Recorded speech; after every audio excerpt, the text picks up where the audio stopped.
Bonjour famille, j'espère que vous allez bien. Et que famille, fais de l'Éternel tes délices. Il te donnera ce que ton cœur désire. Recommande ton sang à l'Éternel. Mets ta confiance en lui. Il agira. Il agira.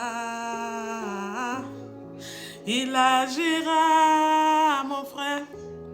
Il agira, ma soeur. Famille, je dis que parfois les gens disent que papa, on va rêver. Pourquoi papa, on va rêver? On va rêver. Dieu même dit, il va nous donner ce que nos cœurs désirent. Et encore plus. Ah oui. Vous savez, lorsqu'on avait encore 18 ans, 25 ans et autres, là, on aimait rêver grand, des belles choses. C'était notre âge, l'âge de l'immaturité, l'âge de la jeunesse, l'âge des rêves grandioses. Oui, le rêve est permis, on doit rêver. Moi-même, je suis là, j'ai fait 1m68. On a fait des grands garçons dans le temps. Il a dit que, faut d'habiller. Si je suis en train de décrire l'homme que je veux à Dieu, là, lui-même, là, il s'est dit, ouais, toi, pour toi, là, ça sera un cas spécial, hein, unique pour toi. Quoi. Mais ce qui était bizarre dans le monde là-bas, là, quand j'ai demandé ça, là, ceux qui venaient vers moi, là, entre nous, c'était les hommes que je dépassais un peu de taille. Mais souvent, je suis obligé de faire avec parce que vous voyez un peu, il y avait... C'est pas tout on dit, mais on gérait comme ça. À un moment donné, quand l'âge a commencé à avancer, on a connu le Seigneur. La sagesse a habité en l'homme. La maturité a habité en l'homme. On est quitté de fille à femme. On a commencé à dire que Seigneur, je te laisse choisir pour moi. Parce que quand toi tu choisis là, il n'y a rien à faire. On ne t'a pas pour tout. Toi, ta bénédiction n'est suivie d'aucun chagrin. On s'est dit que bon, voilà, parce que Dieu ne nous a pas donné au moment où on voulait. On a décrit, on a tout fait, on a imaginé.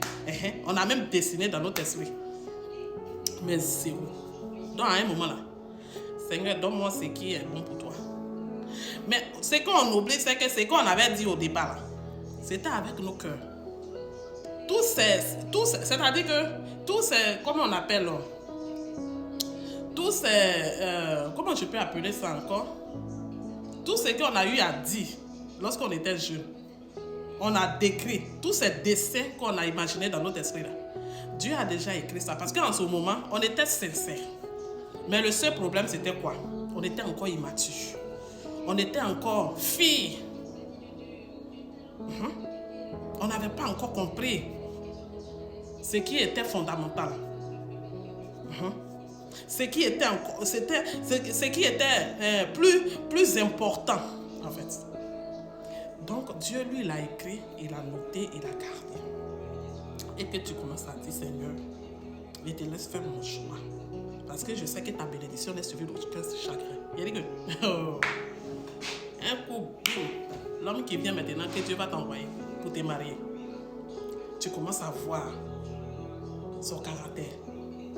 Tu commences à voir quel genre d'homme il est, sa crainte pour Dieu. Tu commences à voir sa détermination pour l'œuvre de Dieu. Tu commences à voir son bon cœur, un protecteur, un homme plein qui est rempli d'amour, d'affection. Il dit que quand tu finis de voir maintenant son intérieur maintenant, après tu te rends compte que en plus de ça même là, il a ce que je voulais depuis là. C'est-à-dire grand, qui n'a pas gros ventre, qui ne ronfle pas la nuit, qui ne va pas crier à chaque fois sur moi, qui va me gâter, qui saura me protéger là. Après tu t'en rends compte.